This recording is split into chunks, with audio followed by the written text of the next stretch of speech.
When are you gaining wings and flying? About 2 weeks. Is Katie back? She was only over there for a week. Okay, She so had a great time. She loved it. good. The filming went great. She got to see the family. Yeah. I know, right? All right, Cindy. I'm going to England in a couple of weeks. Roll call. No, it's not his fault. No, it's not his fault. We can't do it without you. Gotta have you. Gotta have you to reach out and touch your hand. Make a friend if you can. Reach out and touch your hand. Make a friend if you can. Can't you feel it in your bones? Oh, the change is coming. Everybody lies. See it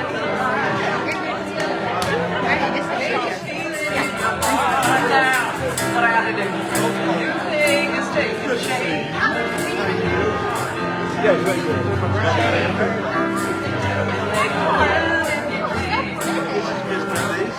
Reach out and touch your hand.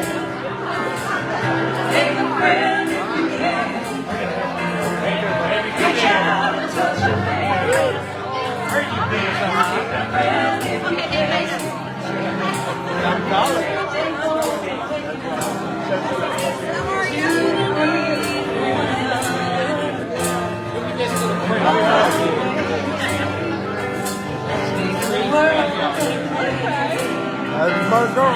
Hey, what about you now?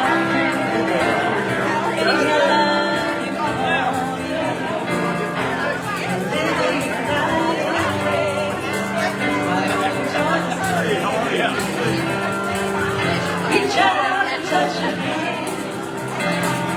Make a friend if you can. Reach out and touch your hand. Make a friend if you can. Reach out and touch your hand. Make a friend if you can. Reach out and touch your hand. Make a friend if you can. Reach out and touch your hand. Make a friend if you can. All right, it's getting dangerous. Breaking up the tambourine tonight. I'm just saying. Okay. Everybody. Singing. Lead us, bro. Okay, so, surprise. Pat, come on up. Oh. Yeah, we're gonna start with you tonight. Cool. Best part. Cool. Hey, Batman.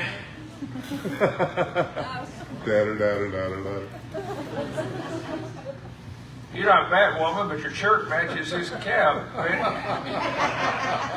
Come on there. Good to see y'all. Thanks for being here. Beautiful day today. It was 83 degrees on DeCuny's car when I drove into the parking lot tonight, so it's hard to beat that for a March 31st. And just really grateful to have that and to share it and the joy that it brings. 2 or 3 announcements to share with you. First of all, some of you aren't on Facebook, so you'll have to catch up later. But I've been posting page after page of thank yous from different people who have been the recipients of your grace, and it's a thrill to go to the mailbox and find those letters in there, and they all say the same thing. You know, what would we do without you? So, what would we do without you? Thank you for that. Our clinic down in Haiti, we didn't have the money to paint the walls when we opened, and we came across a little extra cash. And are y'all familiar with whitewashing? Yeah. Okay, I don't know if y'all still use those terms, but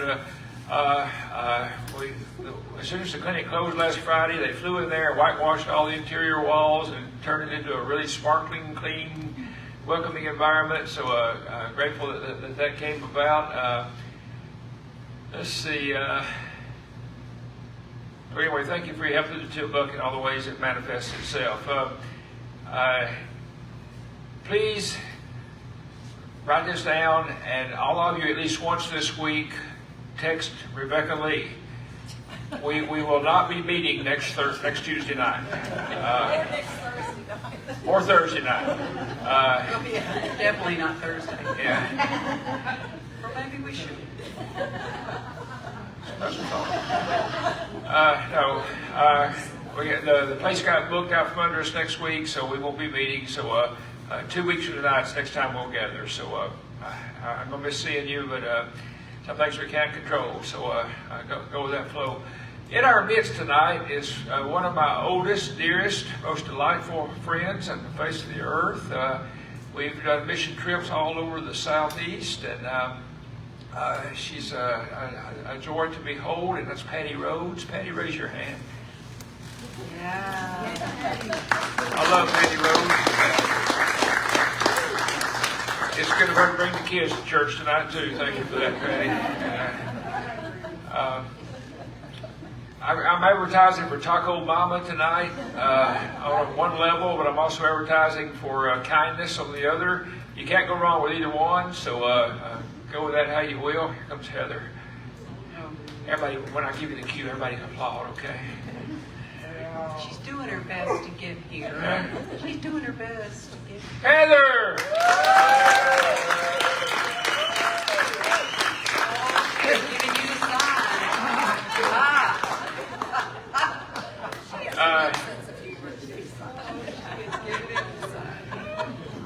How many of you had to come across the O'Neill Bridge tonight? I hear it's a real headache over there, and I'm really thankful for your strength and faithfulness and patience to get you here. Some of you even turned around and went back to the Singing River Bridge, right? Yeah, Ronnie came in just giving it this. He was so tense from all that traffic. I was tore up. So thank you for persevering in that way too. Let's see. Hey Jeff, come on in. If you'd come in with Heather, you'd have got an ovation.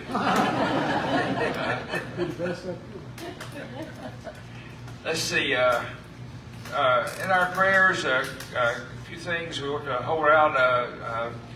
Spooner starts his radiation treatments on Monday, and it'll be 5 days a week for 4 weeks, I think.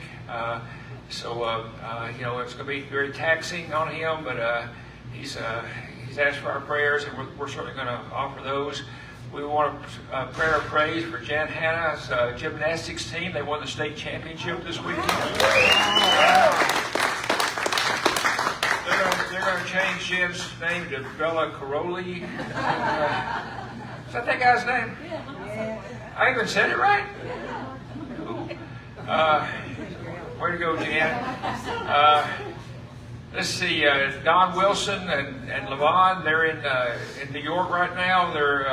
Don will be undergoing some tests this week. They're trying to see some plays, and maybe you go to a Yankees game as they prepare for his surgery, which will be a week from today. And it's a pretty dramatic surgery, so keep Don and Levon in your prayers, please, as they face that. What else? Anything else? But everybody speak at once now. Well, for the latecomers, not specifying. That would be No. Heather. No. Yay, Heather! She let several others in, which is good. Remind them about next week. I think that would be good. Okay, Heather, this announcement's just for you. We're not going to be here next Tuesday night.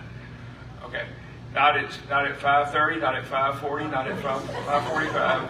We will not be here next Tuesday night. So The facility is booked. the facility is booked. Yeah. Okay. Yep. It's Okay. But if y'all Yeah. want to gather somewhere else, just hit us up. No. I'm sorry. Never mind. Don't confuse Never. things. Okay. Don't All right. confuse I'm things. sorry. Beautiful, beautiful day. Beautiful, beautiful people. A beautiful, beautiful thing we're doing here tonight, which is saying thank you to God. And sometimes we muddy the waters and come. Oh, I know what else I was going to say. I forgot to tell you this too. Chip had injections in his eyes yesterday. Just one eye. One eye. And that's I cringe to think about it, but it's. Oh, it's fun. Oh, yeah, right. Okay, Batman. Give Chip and her parents some good results from that those things. Okay. Muted me. Ready for you to be done. Sometimes we complicate things, we muddy the waters, we make it way more difficult than it ought to be. Just to say thank you to God. That's what we're about here. So let's do that.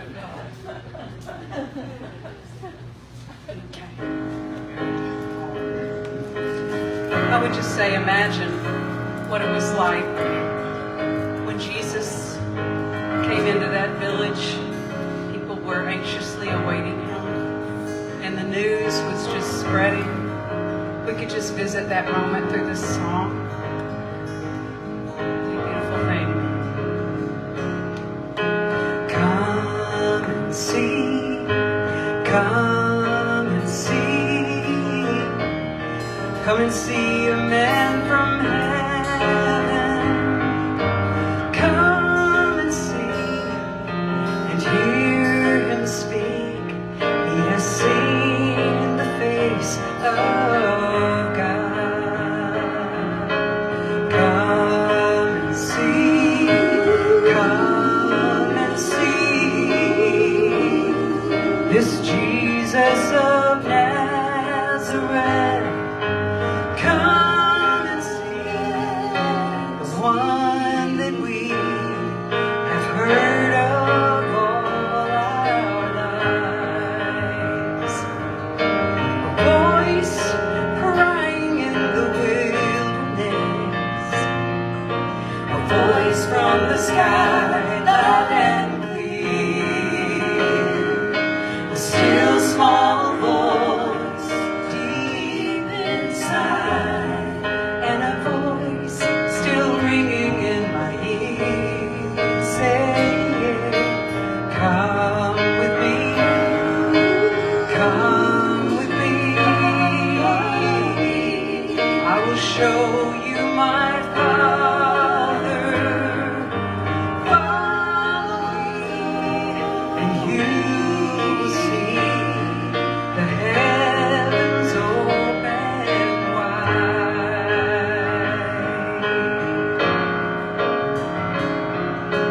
Come,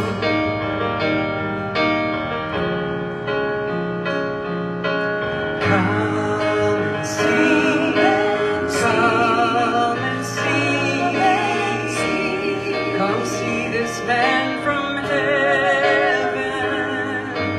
Could it be, oh, could it be, we will see the face of God?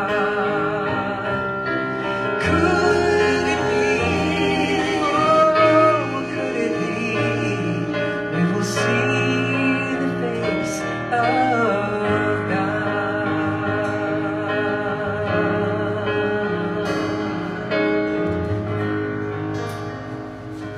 That was something.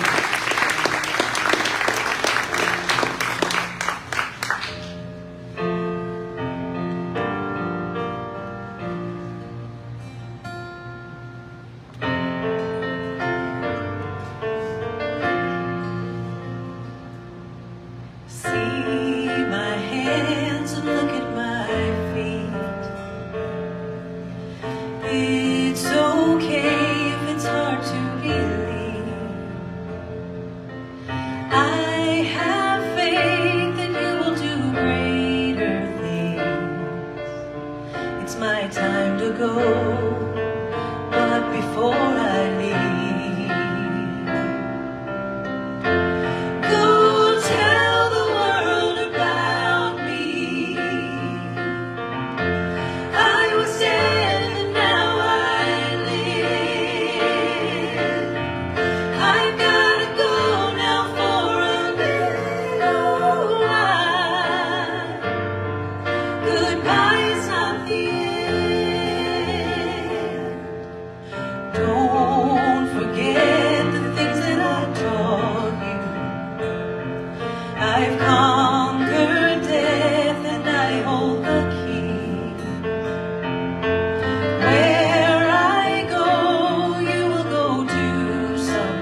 until then, go tell the world about me. I was dead, but now I live. Oh, I've gotta go now for a little while. But goodbye is not the end. Go tell the world. Go tell about me. I've gotta go. Go tell the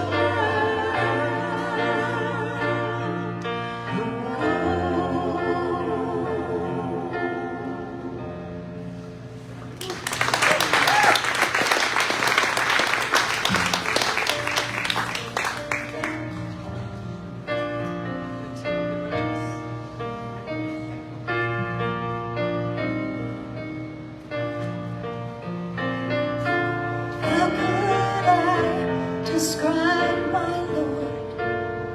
Could I ever say enough? Oh, it would be much easier to count the stars above. So I imagine love an ocean wide and mercy like the sky, more beautiful than anything, would only just begin to paint a portrait of my King. How could I explain your grace or the kindness of your heart? I could never tell how great you are, for I only see in part. So I imagine love an ocean wide and mercy like the sky, more beautiful than anything, would only just begin to paint a portrait of my King. All the power of your blood and the wonder of the cross to somehow define your glory would be impossible, just impossible. So I imagine love an ocean wide and mercy like the sky, more beautiful than anything, more beautiful than anything, more beautiful than anything, would only just begin to paint a portrait of my King.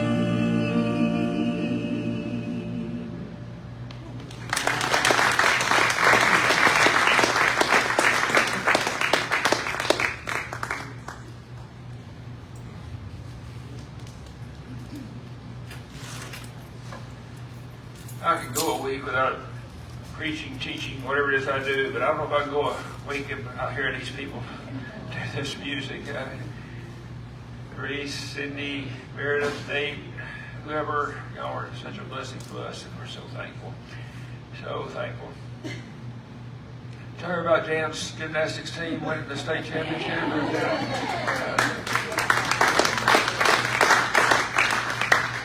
they needed motivation, so she told them that if they didn't do well, they had to go rattlesnake hunting with Scotty. They really pumped up the... No, they get a party if they win. Oh, yeah. You know what? A swim party if they win. My story was better than yours.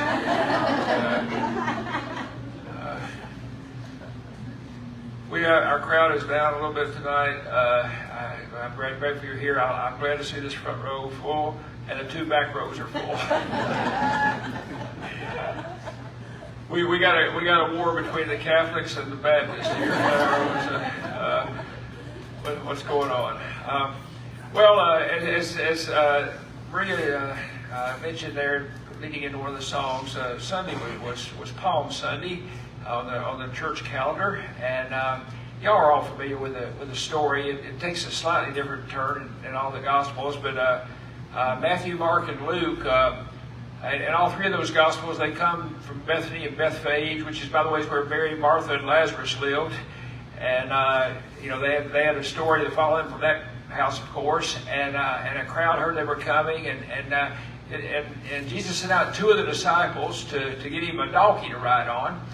And so there's a little intrigue about getting the donkey, but they pull it off and they come back, and Jesus rides into Jerusalem on the donkey, and people are shouting Hosanna, and they're laying branches of trees and cloaks, and their coat, which is a cloak is like a coat, because that was a sign of honor in those days, to sort of like a special pavement, before somebody was being honored. And in Luke and Matthew, when Jesus got there in Jerusalem, he went to the temple, and you remember he turned over the tables of the money changers and drove them out. That part gets a little fuzzy because Mark doesn't mention that at all. Mark mentions it, but he says it happened the next day, on Monday. And John mentions it, but he said it happened 2 years before. But all 4 of them mention that reality, right? So you got that. Now, Gospel of John talks about this triumphal entry also, but he has a different spin on it. Jesus had to go find his own donkey in the Gospel of John. And thanks be to God that in the Gospel of John, it talks about palm branches.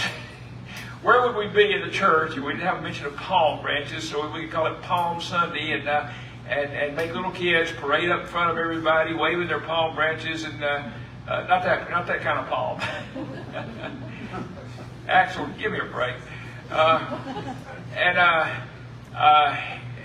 so Luke tells that, but in all those different renderings, there's one passage that really got to me this time, and I'll try to explain why in a minute. It says, "Blessed is the King who comes in the name of the Lord."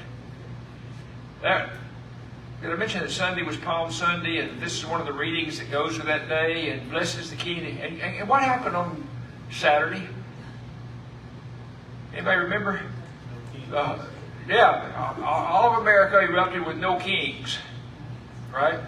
And to me, there was a really interesting juxtaposition between on Saturday, no kings, and on Sunday, blessed is the King. And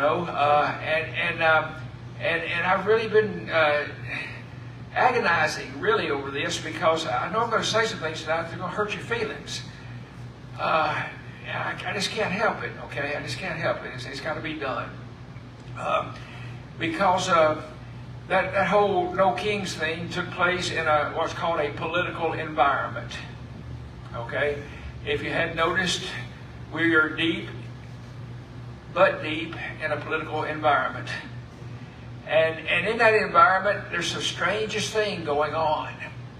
We got one group of folks over here who say that God is on their side.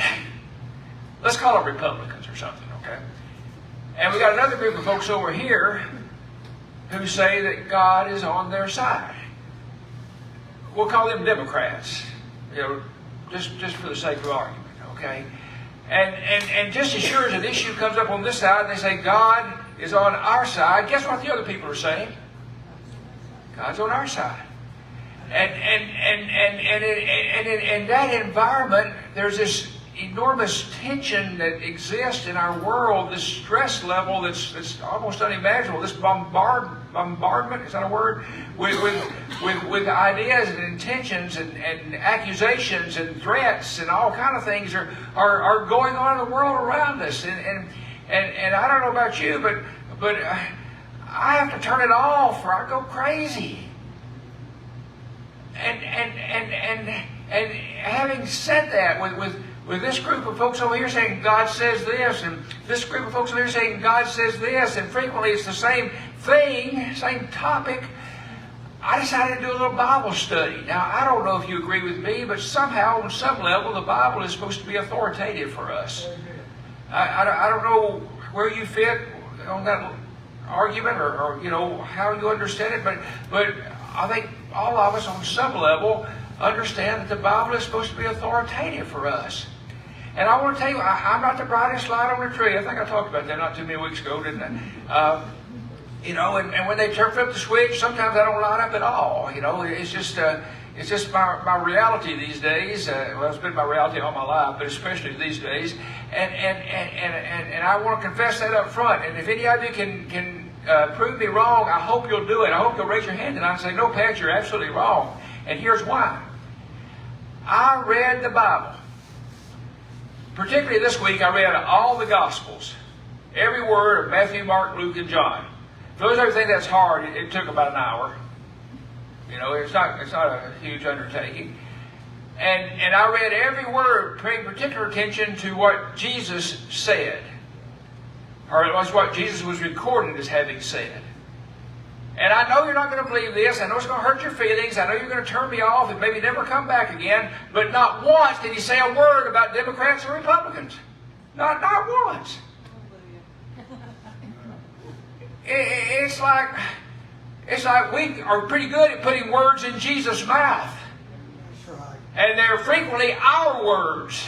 What we want to hear, what we want to believe, what we want said, what we want done. And it's politics, and don't get me wrong, I don't think you can avoid it. I wish I could say you could, but you can't. It's a political world we live in. No matter where you are, no matter how old you are, no matter what your gender, no matter what your orientation, no matter what your income level, no matter what your political party, it's a political world. And I want to tell you something else, and this is really going to hurt your feelings, and ain't going to change. A couple of years ago, these folks over here were convinced that God's will had been done. 4 years before that, these folks over here, guess what? They were convinced that God's will had been done. And on an almost predictable cycle through my entire life, and almost predictable cycle through the entire life of this country, maybe every country, but I don't know about all the rest of them, but specifically this country, those things are going to change as regularly as clockwork. And if you're investing your faith, and you're investing your hope, and you're investing your outcome, and you're investing your peace, and you're investing your joy in those realities, I can guarantee you that soon they're going to be shattered, every last one of you, no matter which side of this argument you're standing on. And so when that scripture said, "Blessed is the King who comes in the name of the Lord," it got my attention. Because he didn't talk about Republicans and Democrats. Go ahead and get your rocks out. You get ready to throw them right now, okay? I'm prepared. I can dodge. He never even mentioned the United States of America. He never mentioned Venezuela. He never mentioned Great Britain or France or Russia or China or all the great players that seem to dominate our there are a handful of nations he mentioned. I don't want to mislead you. Egypt was one. The Bible mentions Syria is another, although it wasn't anywhere near the Syria that we know now. Ethiopia. Who would have ever guessed Ethiopia is one of the countries in the Bible? Greece. Always Greece there, And so what did I want? That was funny. And Israel. And of those countries that were mentioned, Israel existed the shortest period of time. Almost a blink of an eye in the grand scheme of things. But he never mentioned while we think God invests His interest, which is in us. He never threw His endorsement the way that we think God threw His endorsement, which is the way we would do it. It was as if He was oblivious. If it's possible for Jesus to be oblivious to the ways of the world, it was as if He was oblivious to all the things that we obsess over and fuss over and fight over and divide over and hurt over and even hate over. It's as if He didn't even know they were there. And in that situation, in that context, I had to ask myself, what is this? Blessed is the King who comes in the name of the Lord. Because He sure wasn't the kind of kings that we vote for and that we pull for and that we push for and that we fight over. It clearly wasn't that. Or at least to me, clearly. I can see you're all doubtful and skeptical, but to me it's clearly it was not what we get so bent out of shape with our neighbors and total strangers about. Didn't this same thing happen last week? About this time? It's like an alarm clock, isn't it? Looking at your watch, is it time? Okay. Now I got to find myself again. The Florence Fire Department gets me. You what? Oblivious? Yeah. You got hung up on that word, didn't you? Yeah. I'm oblivious to what I was saying, too. Maybe. Thank you, Doug. Thank you, Doug. The back pew, in the back corner of the back pew. The sinner's bench.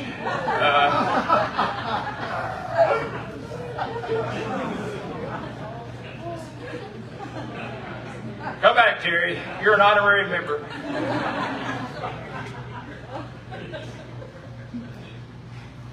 It's clear to me, at least, that the kind of king that was being mentioned in the Gospels is not the kind of king that we fuss over and stress over and fight over, hurt over and hate over. It's as if He knew that all that stuff that is going on are the signs of the times. And they are the signs of the times. They're the signs of all times. I want to go so far as to say this, that if we were able to get our heads together and work everything out perfectly and get it in place and everything was exactly copacetic and I love that word and orderly and just guess what would happen? The next generation would have to do it all over again. It's the signs of the times. And so what are we to do with these times? And we have a king that's offered himself as an understanding of how we're to cope. And not just cope, but thrive in these times. I want to tell you a little bit about my experience when I'm on my game. This king does not come to put me down. He comes to lift me up. Any political statement I make in this world, there are going to be a lot of folks that are willing to tell me what I did wrong or what I said wrong or how I thought wrong and all that. And Jesus seems to understand I'm going to be wrong. But He's going to lift me up anyway. Do you have any idea what a gift that is? A friend of mine who comes to this gathering sent me a message the day before yesterday and said, I'm going somewhere, but I don't know where I'm going. And I said, welcome to the club. Because you don't have to know where you're going. You just have to know you're going to be lifted up getting there. This king, instead of holding us back, leads us on. I need a lot of leading, but he leads you. I could really be investing a lot of my time into organizing a group that would take this action, or a group that would oppose that action, or a group that would, harbor this resentment, or a group that would build that wall, or whatever it is the group is going to do. But this king I have keeps leading me into places like this, where instead of fussing and fighting over our differences, we just kind of say thank you. And we had a visitor here, I lost track of time, 3 or 4 weeks ago, not too long ago, and they said, when they left, they said, I've never been hugged so much in my life. And I said, bingo. And nobody ever once asked that person if they were a Republican or a Democrat, or if they agreed or disagreed, or if they were from here or from there. It's about a king who leads us on into the things that matter. And he leads us into uncharted territory like this. He leads us into a clinic in Haiti. He leads us into all those ministries that we give to and support and who love us. I got a call yesterday from a woman named Vanessa. I'm going to give you her last name. Vanessa, isn't that a great name? Y'all say Vanessa. Isn't that a beautiful name? And Vanessa told me about what the gathering, she's never been here. She didn't know any of y'all. But what a difference the gathering has made in her life and especially in the lives of people she loves. Addicts. People who have decided that their life isn't even worth saving. And yet, here we are. This king, blessed is the king who comes in the name of the Lord. Perhaps he's about reconciling instead of condemning. I think I mentioned this last week. The easiest thing in the world to do is to condemn. I mean, that takes no effort whatsoever. It takes no faith whatsoever. It takes no risk whatsoever. It takes no love whatsoever. And yet it's our default position, you know. You don't agree with me? The hell with you. You don't do what I think you're going to do? The hell with you. You don't believe what you're supposed to believe? The hell with you. You don't wear the clothes or sing the songs or and the list goes on, and you don't read the same. The hell with you. It's the easiest thing in the world to condemn. And yet here's this Jesus. Paul said he broke down the wall. You know, he made it possible to, instead of condemn, to be agents of reconciliation.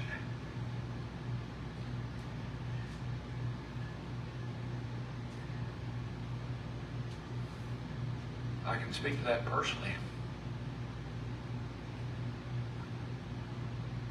It's one of the glorious truths in my life that when I condemned myself and was 100% justified in doing so, the king said, come on, we got things to do.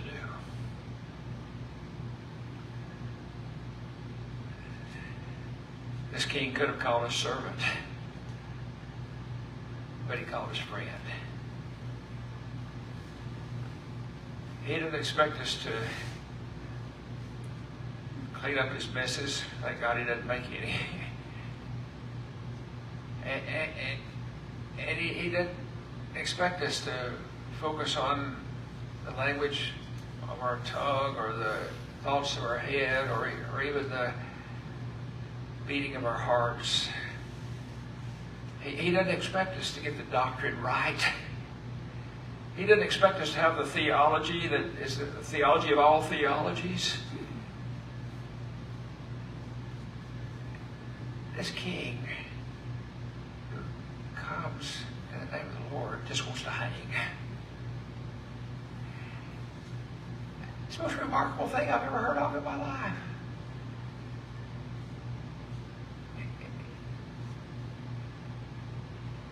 He doesn't ask anything of us.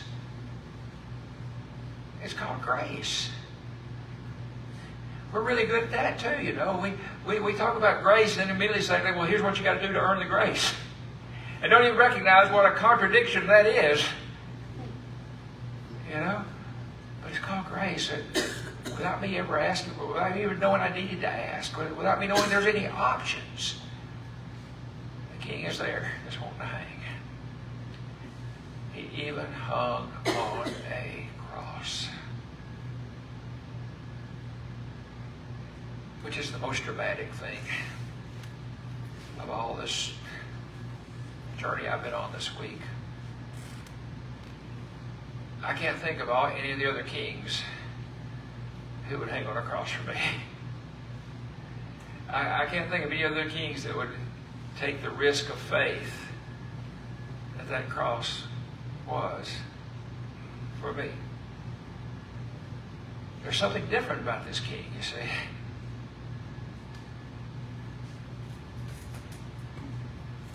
And over here you got this group yelling at the top of their lungs, he's our king. And over here you got this group at the top of your lungs, he's our king. And there he is saying, I'm your king.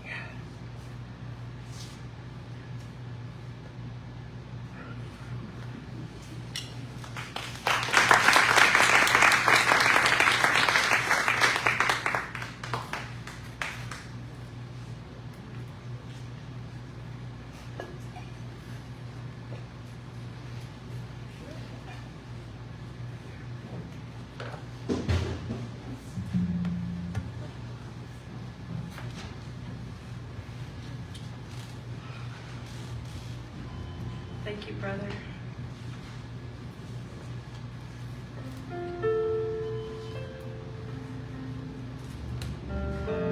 Why should I feel discouraged? Why should the shadows come? Why should my heart be lonely and long for heaven and home? When Jesus is my portion, my constant friend is He. If His eye is on the sparrow, then I know He watches me. His eye is on the sparrow, and I know He watches me. Yes, His eye is on that sparrow, so I know He's watching me.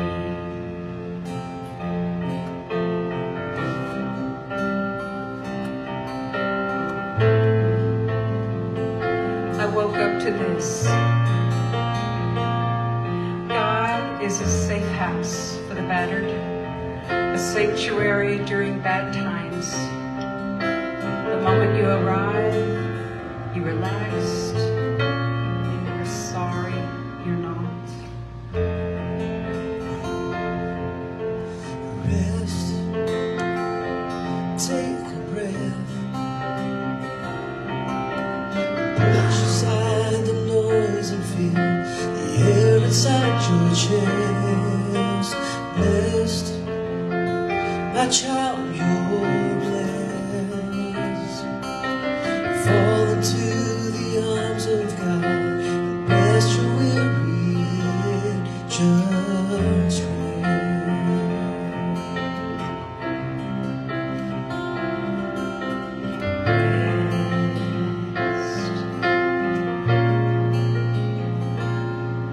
I went to sleep with this. God keeps in perfect peace those whose mind is stayed on Him. rest, take a breath, and push aside the noise and feel the air inside your chest. Bless, my child, you're blessed. Fall into the arms of God and rest your